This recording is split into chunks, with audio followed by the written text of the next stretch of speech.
Movement. It's important, man. Hi, friends. It's Adam, the Crippled Cannabis Cowboy.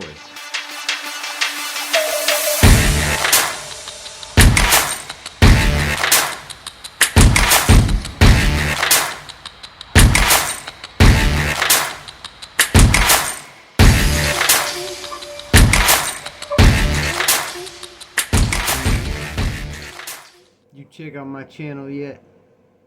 I talk about some cool shit. For me, it was the lens I was looking at it through. If that makes any sense. Like, I was looking at it through the wrong lens. I mean, I'm not gonna say I like the new lens, but I was looking at things a lot differently than I should be. I think it's pretty obvious that most people don't like exercise or movement, but it's become like so important. It's hard to describe, especially when you get sick like me and disabled. I really start to realize the importance of getting my ass up and moving around. It's got something to do with me sticking around as long as possible. It's very easy when you go disabled or you're starting to go disabled to just not want to do anything. You just stay bedridden and it'll consume you and you won't do shit, and you'll feel worse later on when you come around. You're like, damn, I lost the whole day, I lost all this time, I didn't do shit. Then you start to beat yourself up and thus the nasty cycle begins. It's really tough to get started, I'm not gonna lie. I just finished my second cycle of all kinds of therapy, and I'm going in for a third cycle now. And with that happening, actually, I'm losing my physical therapist. She's mad cool. Her name's Taylor. She actually got a new job, so she's, I guess, upgrading in her life. I'm gonna miss the shit out of her, and everybody there is gonna miss the shit out of her. I can't wait till she comes back and fills in once in a while. It's kind of weird how someone can change your life, or it's almost like they change your thinking, the way your thought process happens. And, you know, a lot of people knew me and knew my capabilities, and, you know, I was a ninja. I could do all kinds of shit with my body, and I had muscles and I looked fantastic, and, you know, all that changed, and I had to look at it through a different lens. The lens that I had to look at it was through, hey, listen, pal, you're sick, and you have a progressive, debilitating disease. I don't know if I said that right. Those are hard words. It gets really hard to talk when you have what I have. I can't really say it happened in like one day. Like, there was a day where I woke up and like, oh, I'm gonna change my lens. It kind of doesn't work like that. It's over time and my abilities and the things that were happening to me, and it's like this, you know, like I said, I don't like the lens, but I have to look through this lens in order to get anywhere. And that's probably what a lot of people have to do. You have to look at it through a lens. And the first thing that comes to my mind is realism. What's real and what's not? You know, are you comparing yourself to someone? What's different about you when you compare yourself to that person?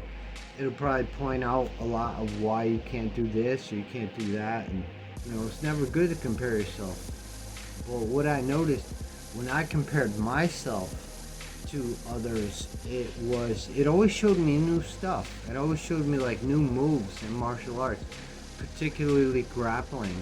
And it wasn't until I started watching and listening and forget about what I thought I knew and listened to the pros that I actually started learning shit. I don't have routine yet as far as like, I want to call it exercise, but it's not really exercise to someone like me.